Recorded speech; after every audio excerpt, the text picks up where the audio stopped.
It's almost as if she's sitting at the end of the runway, pawing the ground, waiting to get into the air. And you'll see that this 50-year-old lady, she was 50 8 weeks ago, we celebrated her birthday. You'll see that this 50-year-old lady, really, 50-year-old lady, really can't wait to get her wheels off the ground. 18 of those wheels, 2 at the front on the nose wheel arm, will come up first.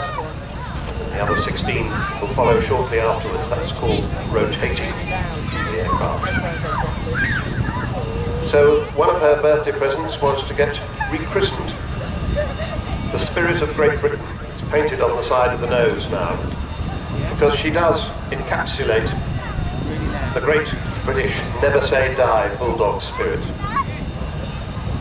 She's been involved in so many occasions when everybody thought she was never going to fly again. Here she goes.